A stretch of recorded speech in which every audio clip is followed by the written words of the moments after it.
aujourd'hui, même les réalités actuelles, ils ont rattrapé Bango et démontré que le président Kabila, Azalaka, na Paul Kagame, Aza pratiquement valet, il y a Paul Kagame, et ça c'est une réalité. Tomoni comeback politique naé, après s'être enfermé dans un silence des cathédrales par rapport à la tuerie, par rapport à la boucherie, par rapport à tout ce qui s'est passé. Lors il y a comeback politique naé, Tomoni ndenge a légitimé pratiquement mais action il y a M23. atikaki mboka tango ako la remise et reprise na tata mokonzi tango sa passation civilisée ya pouvoir wana atikaki mboka ba parti nyonso ezaki na maboko ya Congo. Non, mais il y a un qui est sur papier, mais dans les faits, ça qui bon bien que beaucoup même Tende Balobarao, Atikara Kimezara, va Kimia factice. Parce que le lot, par exemple, Bicho Bitumbo autour subir le lot, et ça, bazo, M23, bazo revendiqué, Mayo, signé quand le régime passé. Dans le problème n'a pas été réglé. C'était justement mascarade moro pour nous qui s'en a monde entier, ton opinion nationale et internationale. Donc vous subissez un passif mal géré. C'est-à-dire, oui, nous subissons un passif, il y a un régime passé, mais c'était fait à dessein tout simplement. Vous savez, il y a des choses, Batebele, qui est à Mokonze Kolo, Félix Tshisekedi, a réussi mandat n'a été. Qui a échoué parce que qui mayo basalara na Congo. Bonjour et bienvenue Bandeko Balandi, Info 243, Congo Web Télévision, partout beaucoup Landabiso, bienvenue na édition ya Sika Toko, symbole la question d'actualité. Bongo lelo tozali awa na hémicycle wapi batindami balobeli ya peuple bazalaka lelo toye na kokutana na mwana mboka honorable Francis Chibalabala, ancien président il y a Assemblée provinciale, il y a Kinshasa actuellement élu, il y a Tchango, député national. Bonjour, honorable Francis Chibalabala. Bonjour, monsieur Raphaël.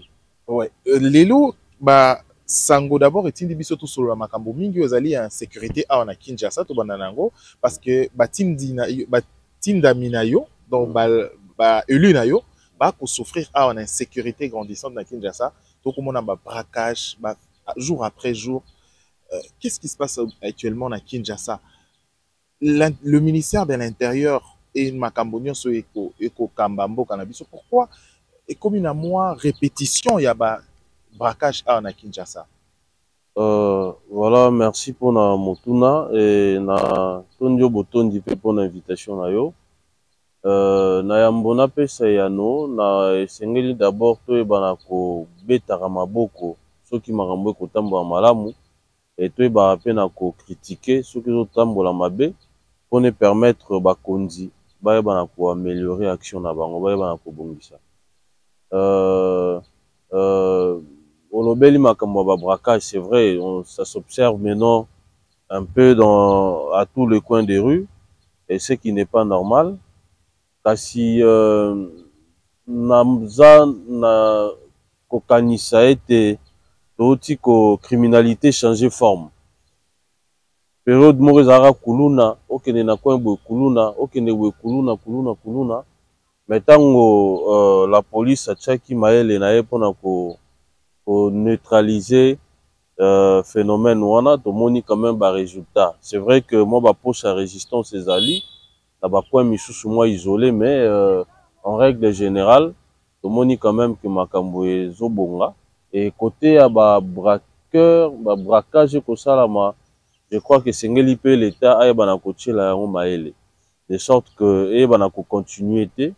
Et sengeli omoni na ba mikili ya poto ezalaka air moko omoni la police aosala ne kaka ba patrouille na ye ba ronde na ye akotambola ezo edissuadaka quand même ba criminel.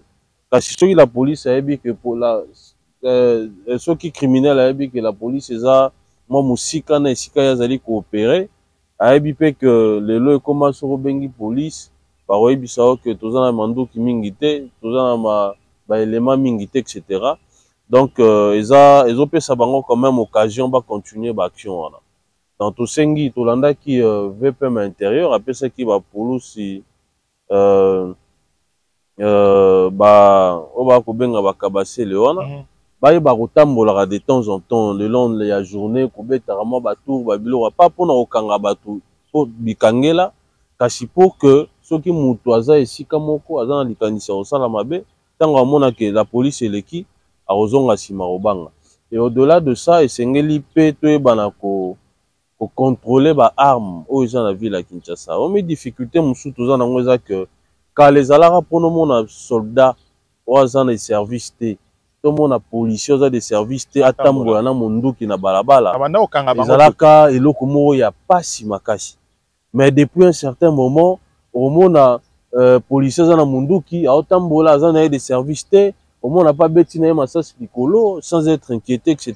Dissipation de munitions de guerre aza poursuivi te, c'est-à-dire ba arme eza prolifération ba arme eleki na Kisasa na ngumba Kisasa toyebi te soki na ba province mpe eza bongo, mais je crois que insécurité yango eza bisika ebele bayebana kotia mwa rigueur côté wana kocontrôler policier militaire oza de service te na teni oyo osala nini na teni na balabala. Militaire oza obligé ozala na camp na balabala okotambola na bateni na bamanduki ozokende tumba to ozokengela mokonzi.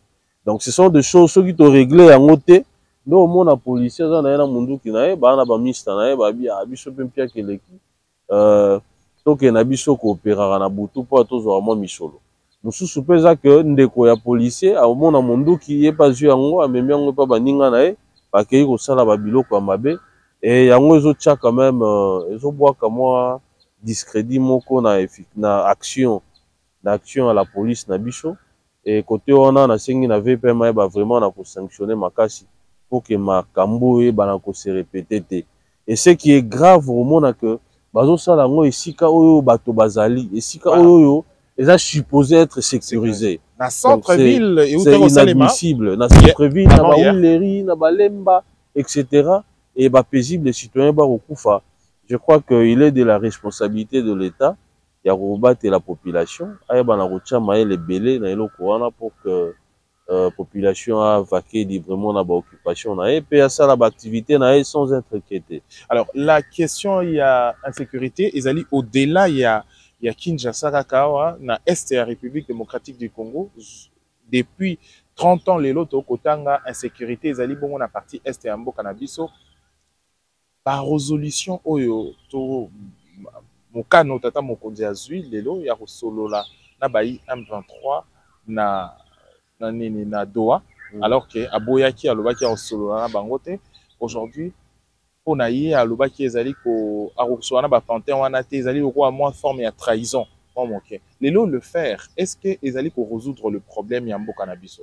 Bon nalingi ba imboka bayebana ko comprendre que tata mokonzi a se dédire te ndenge nalandaki ndeko moko alobi abi virage à 180 degrés.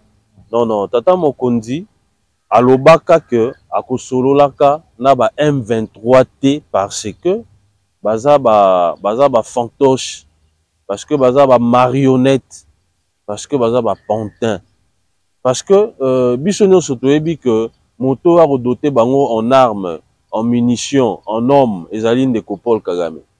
Bato nyonso bayebi yango.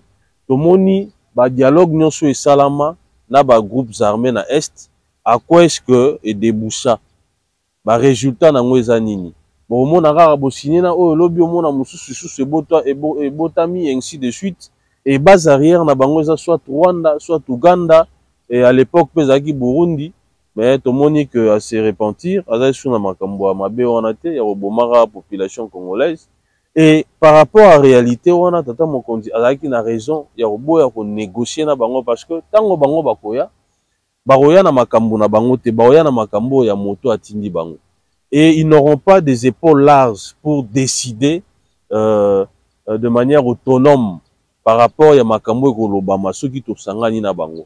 Yango wana tata mokonzi aboyaki abaki sengelaka soana Kagame mais yango nde salami. Mais au-delà de ça sengeli pe batu bayeba que ondima kosolola na ba M23 ezali mokano auto bengi recommandation eutaki na Nations Unies batu sengeli bayeba yango résolution Nations Unies 2773 eza kosala recommandation na gouvernement congolais ayeba na ko négocier na gouvernement rwandais donc ba président bayeba na ko négocier et puis si sous mokano selon processus ya Nairobi tu bana ko négocier na ba M23 na ba groupes armés. Mais est-ce que la partie est la République est considérée qui bango logo la ba terroriste? Non, non. S'il vous plaît. Terroriste ou pas, président Tshisekedi a dit qu'il y a terroriste. On les a peut-être, non, les a peut-être tant où il y a président Kabila, Lambert Mendabenga avant terroriste. Là, le gouvernement est terroriste. Qui avait dit concrètement? Le gouvernement congolais. Non, je n'avais pas suivi personnellement. Mais au-delà de ça, la résolution, c'est une décision au Conseil de sécurité des Nations Unies. Est ordonné ou bien il s'allie par recommandation pour que tout le monde négocier. Attaque au avant terroriste, kasi Nations Unies sengi que tout négocier na bango. Yango wana tuzaki na choté à négocier na bango. Au-delà de ça, les deux processus qui déjà entamés à l'époque, processus à Luanda Nairobi, ils ont sapé nzela, ils ont défini cadre pour négocier na ba différentes parties prenantes. Il y a ma situation à partie orientale et RDC. Donc tata mokondi atikali na respect ya ba propos na ye ya on négocier d'abord na Kagame bomona yi bango na Doha bomoni bango au-delà de Doha bomoni na États-Unis gouvernement ministre affaires étrangères na biso na ya Rwanda ba signé qui accord de principe par rapport ya Ocha Kimia na partie orientale et RDC et rien n'empêche que tu vas négocier pena bango parce que là ça sera un peu facile. Baoya na makambo etali bango. Makambo etali Rwanda. Au Rwanda lobara toujours au stigmatisation. Mais balobi loba ko résoudre la cause profonde. L'entendement na biso zaika makambo Rwanda lobara depuis toujours. Les ongipsi biso na makambo Banyamulenge, Banani, parce que le Rwanda depuis toujours le bara toujours makambo ya cause profonde. Justement, est-ce que la République ils ont une logique aux qui a Kalaté ou ba M23 banda qui ont réclamé depuis Kala. Oui, narratif ya Rwanda est évolué selon temps. Liboso zalaka o tozo stigmatiser une minorité rwandophone aux na partie est. Nous c'est comme aka o te militaire ya FDLR bao bazo constituer une menace existentielle pour la Rwanda. Après comment nini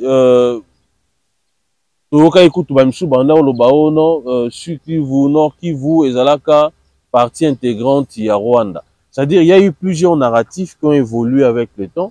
Kasi vous savez à un moment donné les narratifs ont été battus en brèche par la rhétorique congolaise. Là, il faut le reconnaître. Parce que la communauté internationale, à l'époque, il y a une difficulté à sanctionner Rwanda. Il y a clairement que c'est le Rwanda qui est l'agresseur.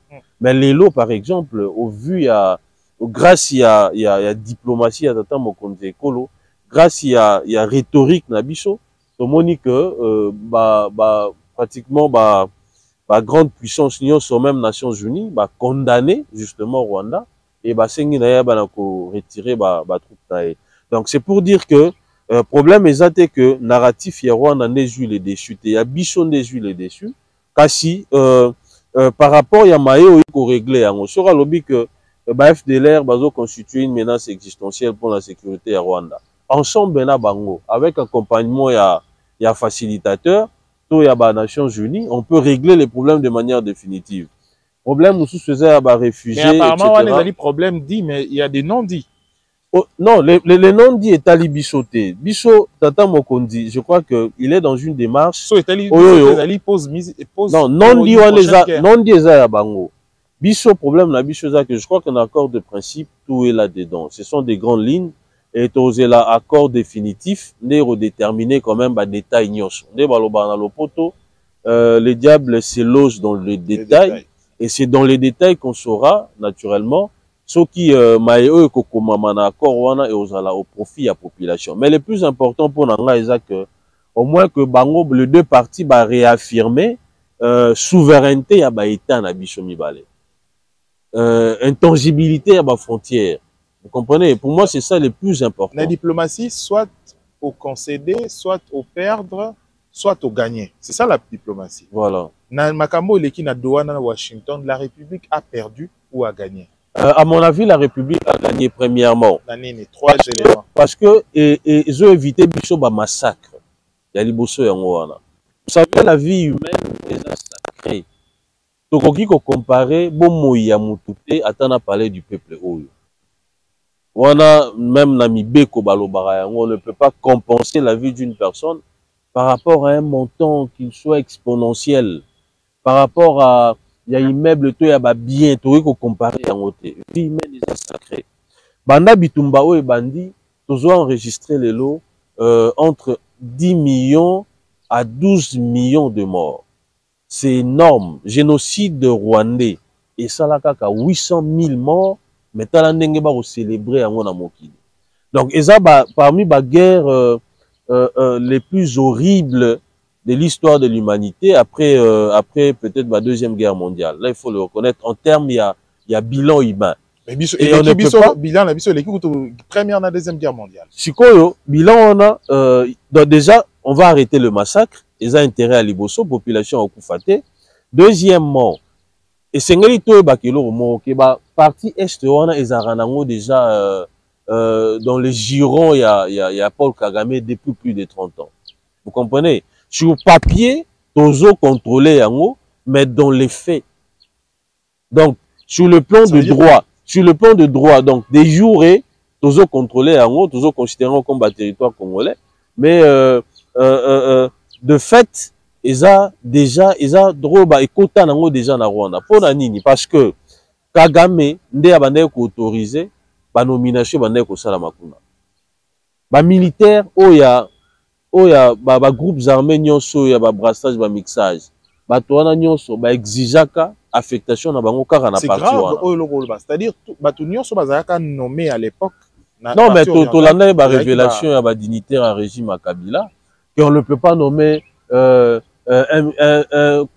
commandement armé na parti wana sans que Kagame appelle sa vanne naïe. On ne peut pas prendre des décisions du genre sécuriser justement la partie nord Kivu, sud Kivu, sans que Kagame et les autres appellent ça non mais parce qu'il y a une autorité sur cette partie là et porosité à la frontière wana c'était fait à dessein. Aroui kokota kobima ndenga lingi ebongo siko ndenge ni baone kosala pour que brader comment ça la braquage ya ba minéraux na biso pendant que nous on contrôlait justement le territoire entre guillemets. Mais so le bongo ezali considéré comme un acte de trahison. Indirectement le régime a kala ba trahissa ki mboka na biso. Non mais écoutez bazali complice aujourd'hui. Même les réalités actuelles, ils ont rattrapé Bango et démontré que le président Kabila, Azalaka, na Paul Kagame, Aza pratiquement valé, il y a Paul Kagame, ça c'est une réalité. Tout le monde comeback politique naé, après s'être enfermé dans un silence des cathédrales par rapport à la tuerie, par rapport à la boucherie, par rapport à tout ce qui s'est passé. Alors il y a combat politique tout le monde a légitimé pratiquement mais hier action il y a 23 atikaki mboka tango ko sala remise et reprise na tata mokonzi tango sa passation civilisée ya pouvoir wana atikaki mboka ba parti nyonso ezaki na maboko ya Congo. Non mais il y a on a bizarre que sur papier mais dans les faits ça qui bon même tende balobara o atikaka kimezaka ba kimia mo factice. Parce que le lot, par exemple, Bicho Bitumba auto subir le lot, et ça, M23, bazo revendiqué Mayo ba signé à un régime passé. Dans le problème n'a pas été réglé. C'était justement mascarade moro pour nous qui s'en a monde entier, ton opinion nationale et internationale. Donc vous subissez un passif mal géré. C'est-à-dire, oui, nous subissons un passif, il y a un régime passé. Mais c'était fait à dessein tout simplement. Vous savez, il y a des choses. Batebele, que Tata Mokonzi Ekolo Félix Tshisekedi a réussi mandat n'a été. Qui a échoué parce que qui mayo basalara na Congo oyo. Tango bamoni, vous savez quand est-ce que la guerre a commencé? Tango bamoni Tata Mokonzi a commis qu'on recruter une armée. bamoni akomi kosala ba mise en place d'armée, baobi non, attention, on risque de perdre tous les avantages qu'on a dans cette partie-là. Na mayo kosala masiko, to luka déjà to déstabiliser. Neti na guerre wana ezongaki. Vous comprenez? Donc mais ceux qui les alliés pour na bongo, tata mokonzi bazaki na ensemble tant ba ko solo là. Na régime yakala à l'époque aux alliés dans nos présidents assemblée nationale beaucoup vice-président et assemblée vice-président plutôt assemblée nationale provinciale plutôt sorry bozaki na kosolo na kimia nyonso kosolo na bana na kimia FCC cache ezaki na kati alliance ouais pendant ces temps ba nomination et salema ki bozaki na kimia likambo salema ki te à quand ba moni yango comme élément eux ko déranger parce que nomination salema ki après 2 ans après comment problème non mise en place d'armée recrutement d'armée salami tango to kabwani na FCC parce que FCC azara na mission est bloqué justement tata mokonzi ekolo pour que a réussir na mandat na au profit à population. Vous comprenez? Et le col la bango ba échoua qui pendant 18 ans ba tikeli population lo kwa malongate nde sengela ki que au moto ayaki na bokondi na sima ay ba pe na ko échouer nde tina na bango. Tomoni pratiquement bras de fer aux ezalaki entre présidence na Assemblée nationale, présidence na Sénat. Tomoni ordonnance chef de l'État oyo bakanga yango pendant plus d'1 année na ministre ya portefeuille. Tomoni makambo ebele esalamaki, tomoni même écart de langage, écart de conduite, il y a ba responsable politique issus ya FCC et yango ce sont des éléments qui démontraient que bazalaka na intention te ba la réussir. Et ba nomination, recrutement na arménien sur les salami après rupture na biso na FCC cash. Donc c'est pour dire que tata mokonzi aza déterminé à ko silisa bitumba o esalamaka na este wana ye mo pa lobaki yango ndenge ya mbalo ekosila eza ndenge ba o nyonso wana esilaka te. Alors ya o elekaki esilaki na accord et na silisaki te par rapport ya ba avantage to lobaki par rapport ya ba massacre. Déjà to ici ba massacre, excusez-moi parce que je dois nabosanaki okatayenga mwa moke au-delà ya ba massacre sur le plan économique to bénéficier na ba minéraux na biso au moins cette fois-ci ba métaux rares eux na partie orientale na mina kabumbu ba biloko wana nyonso eza ba biloko oyo eko profiter na peuple congolais au permettre que mosolo kota na libenge ya l'état te bana kotonga banzela te bana kotonga ba hôpitaux te bana ko améliorer solde ya ba militaire lisusu te bana ko améliorer ya ba policier lisusu ya ba fonctionnaire salaire ya ba fonctionnaire etc. Ça ouais ça deuxième avantage. Troisième avantage c'est que bayo bakoya wana le rôle ba investisseur par rapport à ba métaux na biso ba créer misala. Donc on va régler un problème, on va régler situation ya chômage na mboka et créer emploi ba salaire na bango na ba mbongo ndenge kotambola erosala que activité commerciale erosala makasi na Congo. Et au-delà de ça, ça va aussi jouer sur PIB na biso, sur beaucoup de choses. Donc, ils ont un avantage ebele kimia au biso to luka, ba accord ko sala mawana et osala vraiment na profit congolais, mais le plus important c'est d'abord arrêter le massacre et puis veiller, ça dit ko zala na mboka na biso ndenge batikela biso en 1960. Est-ce que accord en Kennedy na suka, est-ce que d'abord peut osa respecter parce que tous ont la logique accord tant que le makambo ya Luanda comme a été la dernière minute l'ancien le président Kagame Kimaki ouais lelo esusu ko solo la boti to comme na Doha to comme na dernière minute est-ce que Doha et robot ali susu nani moko ya mabe to mauvaise surprise de bon je crois qu'aujourd'hui États-Unis a récupéré l'hégémonie mondiale hein c'est vrai qu'avec l'avenue à Trump, on assiste à une bascule du monde. Donc, ordre international est pratiquement renversé. Et qui place aujourd'hui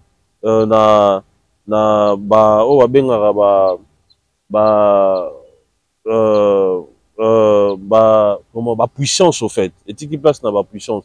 Et na lisanga wana ya ba puissant to ya ba pays puissant na mokili, États-Unis azo maintenir quand même hégémonie na ye. Ndenge Trump aza na méthode na ye ya régler ba conflit, parfois au mépris à droit international, tout simplement parce qu'il veut avoir il veut que les armes se taisent. Na banza a reveillé moko, je vois pas un pays africain ou un président africain qui ne respecterait pas justement cet accord, surtout dans les protagonistes mibale biso na Rwanda. Biso on a toujours été de bonne foi, mauvaise foi ils allaient rendre à côté à Rwanda. Mais là il s'agit des États-Unis. Je pense que les États-Unis bango moko bandimaka kozwa charge wana ya faire respecter résolution des Nations Unies, et on a vu ba condamnation contre Rwanda et même ba ordre ba PC na Rwanda retirer ba militaires etc. Donc je pense que et on a cette fois-ci respecter parce que Kagame azana ba prétexte te mbalo ekoya pona koya ko boma lisusu na Congo, ko violer basi na biso, ko enrôler des forces ba mineurs na armée etc. ko semer désolation azana lisusu.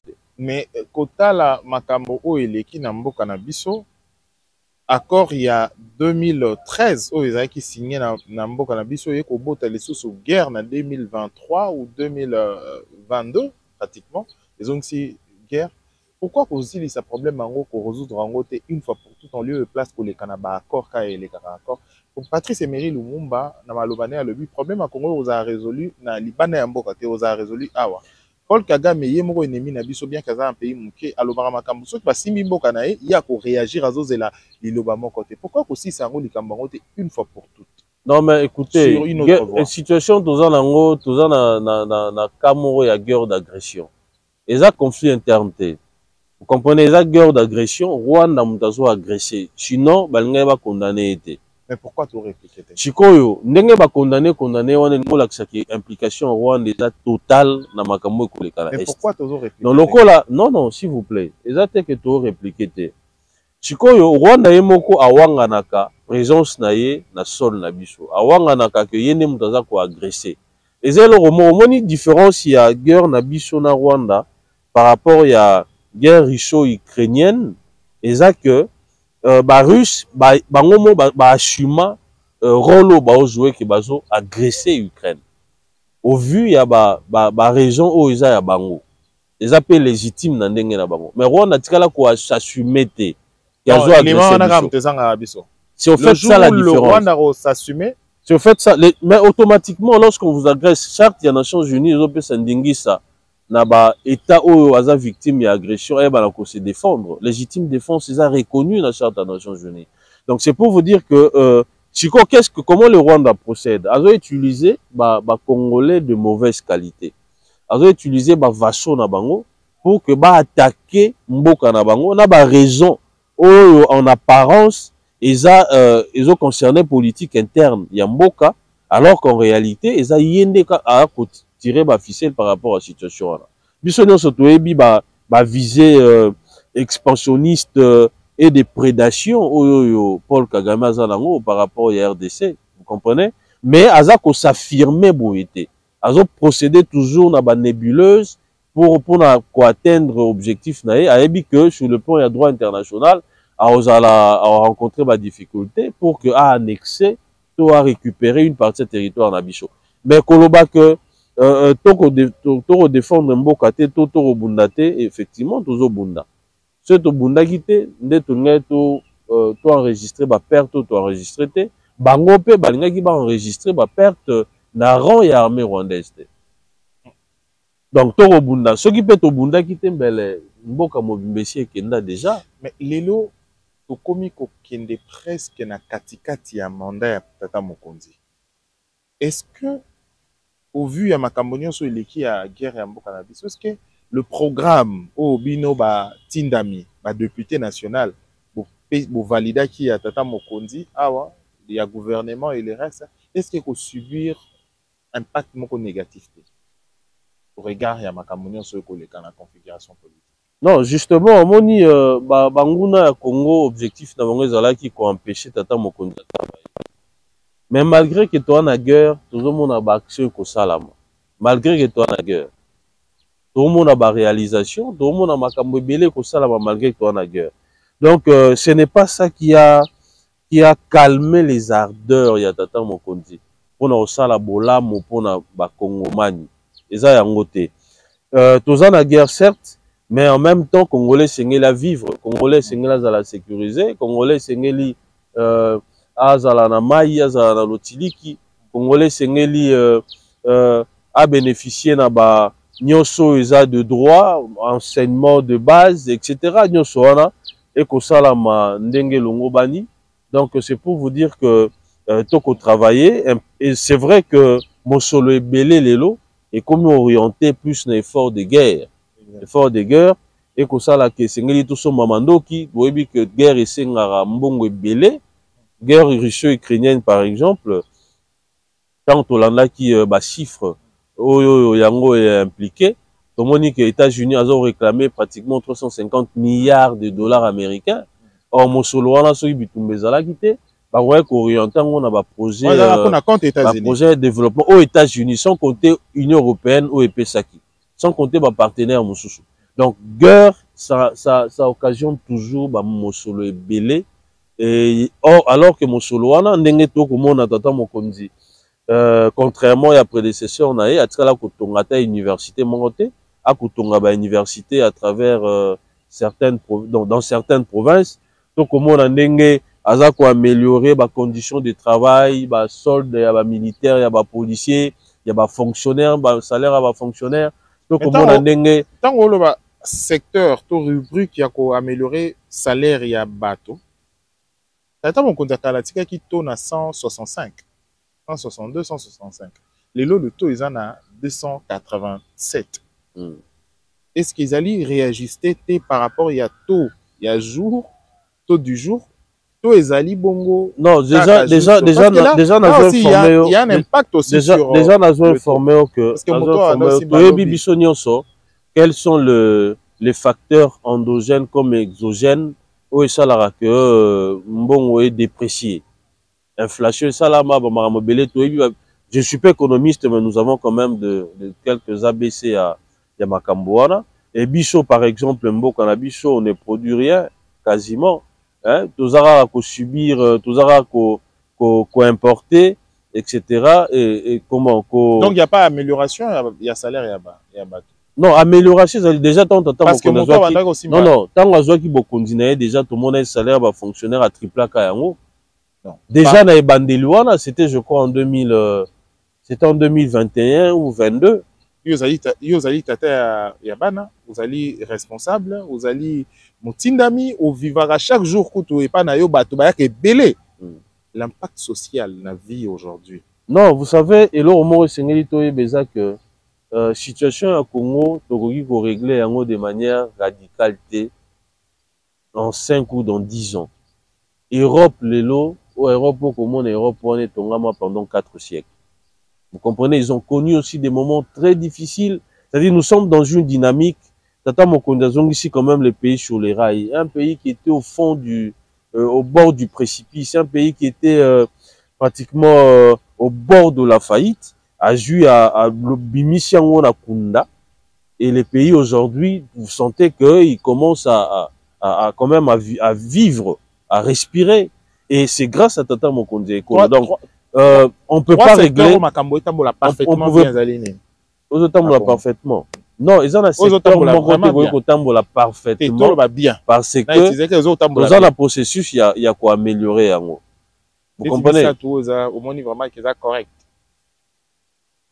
Non, secteur et éducation par exemple, grâce à la gratuité et enseignement de base, pratiquement plus de 5 millions ya bana bazongeli kelasi.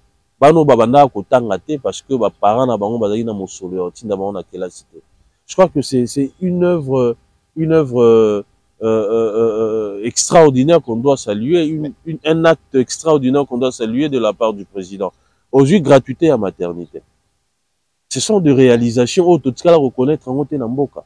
C'est vrai que ça bégaye un tout petit peu, ce qui est normal parce que la réforme nyonso et quand bonifier c'est un processus, dans un processus il y a bonification et après les gens peuvent dire que voilà gratuité enseignement mais l'enseignement n'est plus de qualité etc. Mais enseignement ils ont des générations les lotés. ce n'est pas na Fati. Tu as dit que l'enseignement ils a en déliquescence depuis plusieurs décennies. Bano batanga biso ba tango mwana o bandaki otanga bazaki 10 na auditoire moko to na salle de classe moko lelo bakomi 50. Capacité d'accueil et s'affaiblir, mais le cours également conditionne Barotangela. Ça, un problème. C'est là. Problème, c'est la qualité. Non, qualité. À 50 élèves, à faculté pédagogiquement parlant, Azali sous na suivi mon côté, na enseignant Azali na bana ou Azali na mon qui a quand même que gérer bango. Non, problème est ça, Ozala na bana ebele to bana mukiete. Na ba université na biso na. So que na auditoire moko.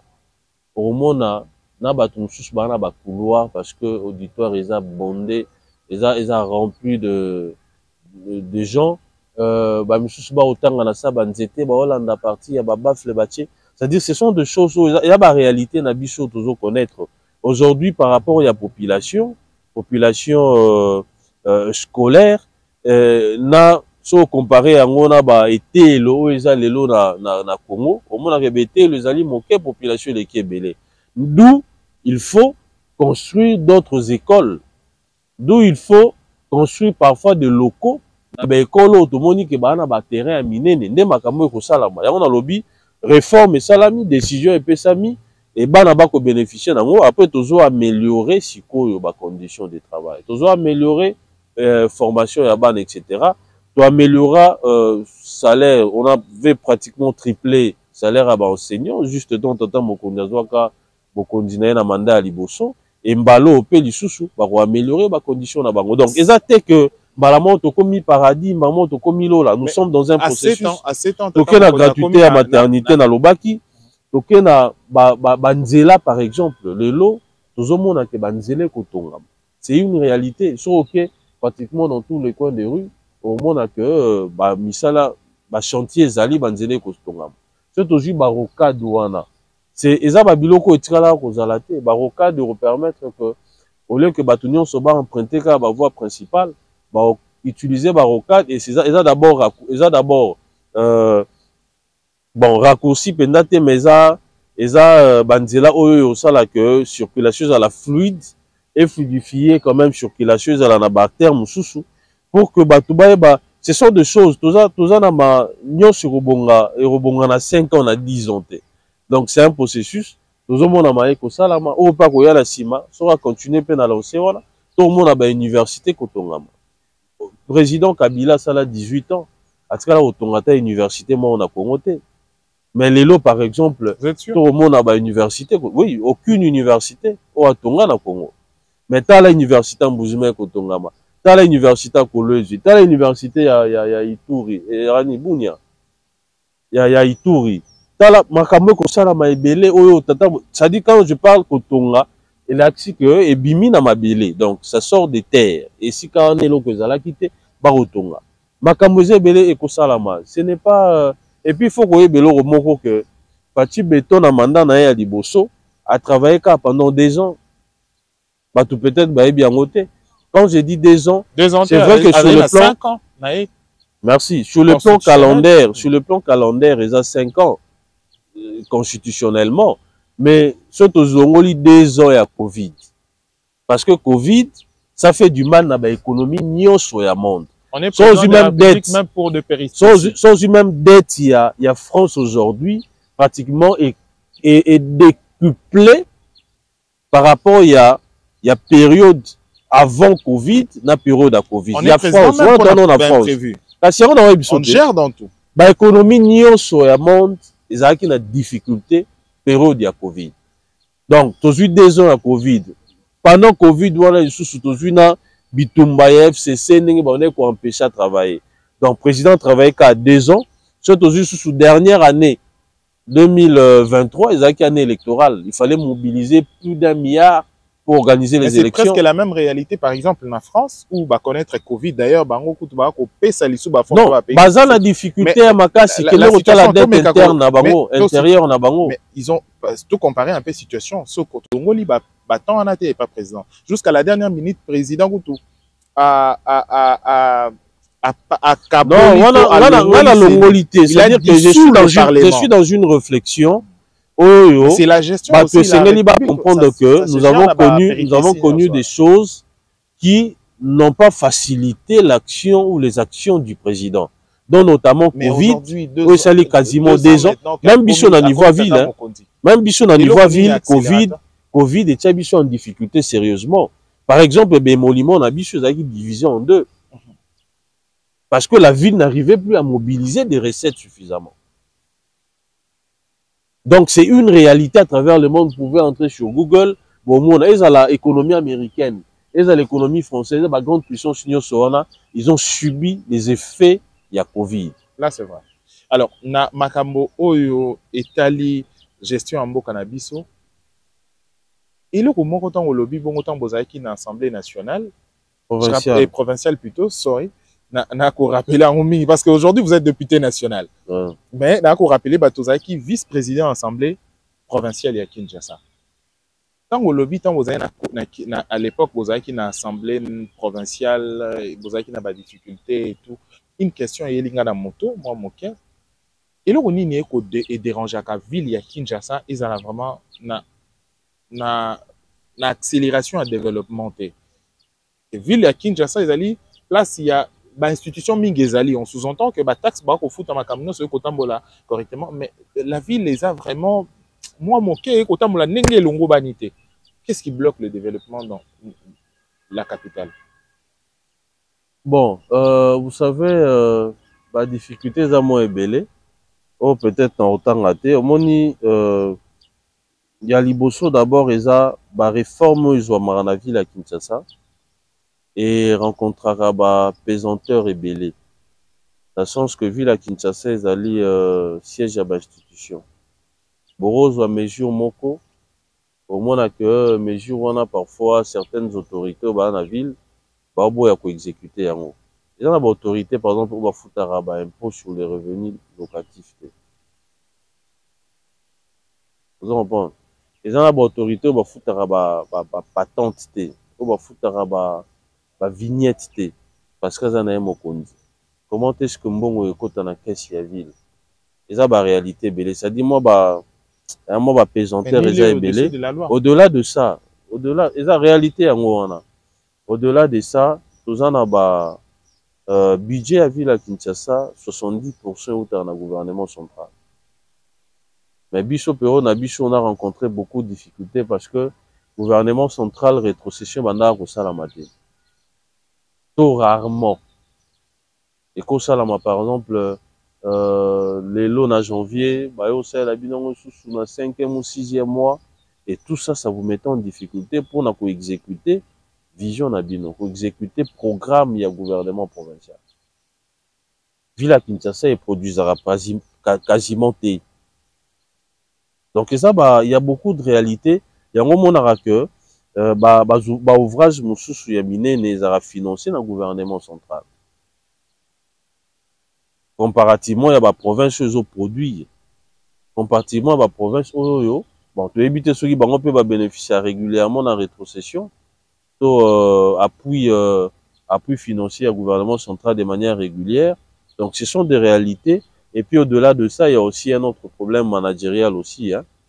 Il y a aussi un problème managérial qui se pose. Vous savez, la ville de Kinshasa, si on a un bon manager, à qui peut produire unité à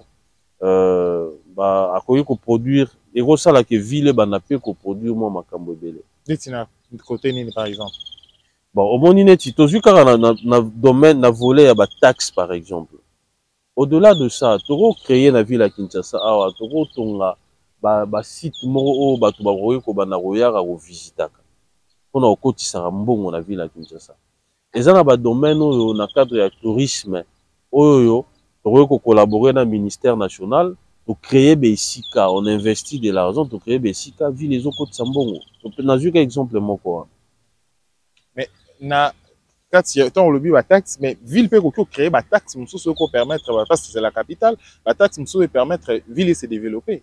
Justement, il y a on a taxe c'est ça nango. Ceux qui déjà ils ont blo honnête va taxe à la ranette il y a impôt sur les revenus locatif par exemple belé ba futa raté ozali mo ebele mon non eza nango ebele te so lelo kaka otali ba mituka ebele za omona ke ebele ba futi na bango vignette te mbongo ekota ndenge nini c'est-à-dire esengeli pe côté wana yango nazoloba eza pe problème managérial c'est-à-dire il faut parfois se concentrer sur ba biloko ekoki kopesa ville makoki ayebana kotravaille na ndenge elongo bani mais soki côté wana mwa nonchalance moko boye ezali ekotia biso toujours en difficulté tozala obligé ya kodépendre na gouvernement central et après rien ne va peut-être marcher neti Zando par exemple eza partenariat moko esalama totonga Zando mais après combien d'années Zando wana etongama mais Zando est-ce que ezali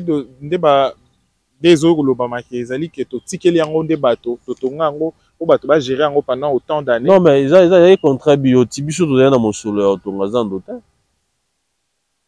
tozali na mosolo wana te ezalaka nango na bacontrat bioti bokoyokana na motu moko aza na mosolo na ye ebele aye na mbongo na ye bino bopesi ye ka espace atongi après au bout d'un moment ye so arécupérer mbongo na ye bozo cogérer au fait il a récupéré mon sournet après tikali à l'état et là au profit à la population. Une révélation bien qui récemment dit que l'entreprise est gagnée au marché on a entreprise on a atteint la qualité tes alliés atteint la nini et la bande à côté on a salama selon les règles vous comprenez donc koloba que voilà moi un mot bozalara na Kinshasa to mesana to na Congo parfois to mesana ko funda bato gratuitement au mona muto ayebi na likambo te bandi koloba ah moni kuto honorable tiba balaona côté kuna policier na ya beti bato masasi bato bakufi azalaki te amoni te après ntango bayebise ke honorable ti bakuta aza na ye te aza na ye ko na Kenya oyo aza na ye na mboka oyo ya solo c'est que nayokaki malamu te mais azo confirmer que nazalaki wana namonaki donc il y a des accusations comme ça selon ba règle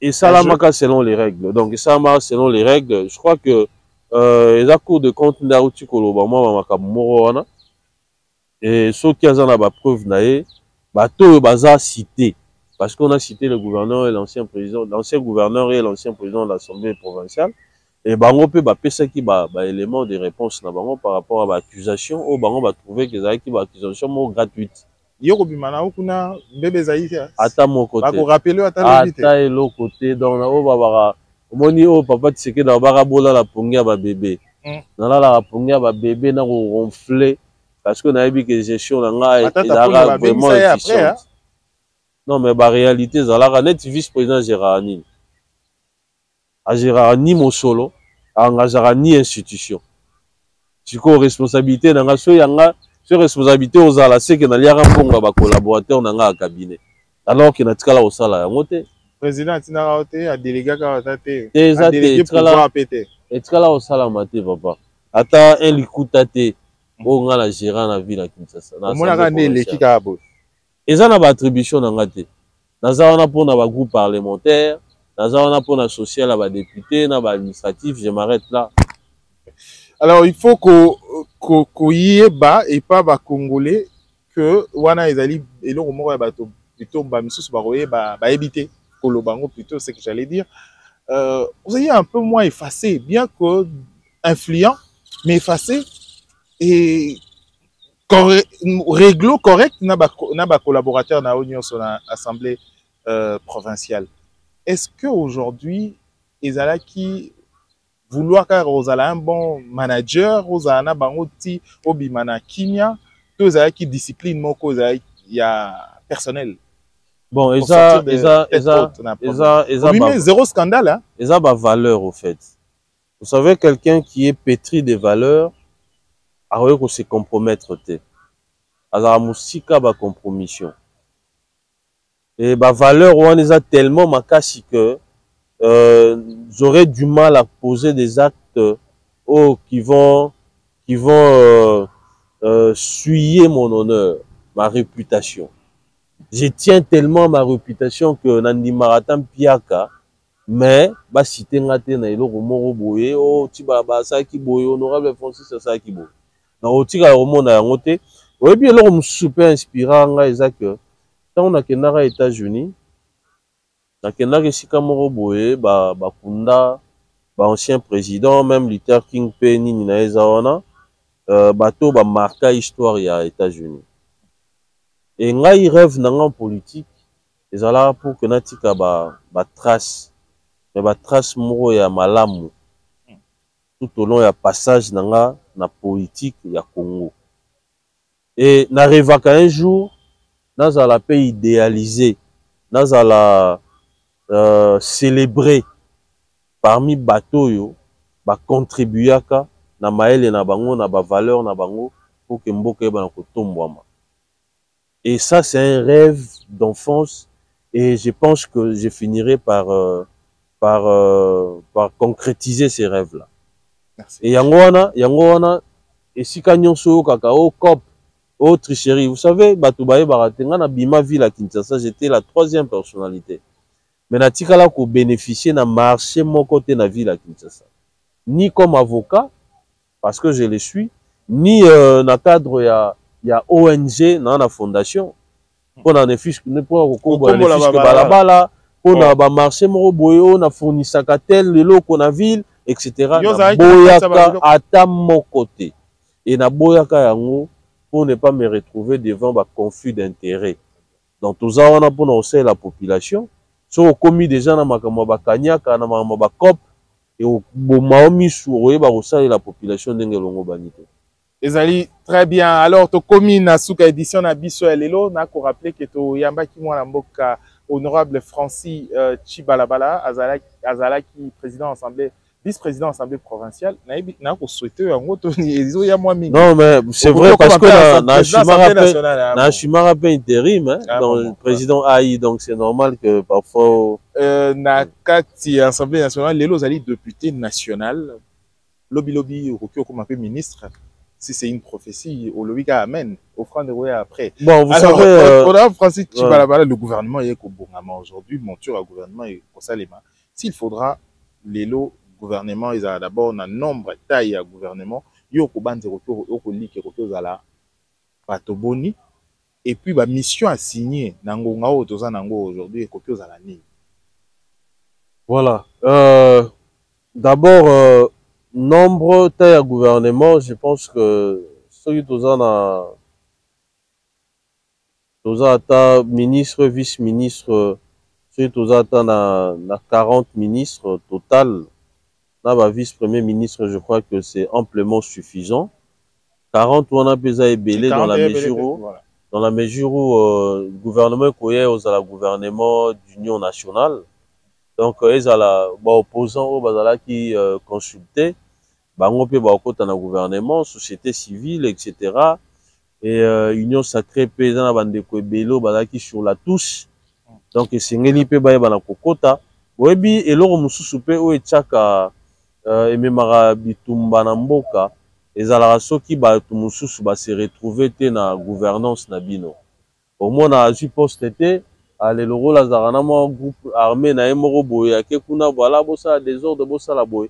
Alors que tata mokonzi lokola na cadre ya luka kimia azana besoin que ba kongomani nyonso ba na kokutana ba na ko travailler pour l'intérêt ya ba congolais nyonso. Donc ba kongomani ba na politique.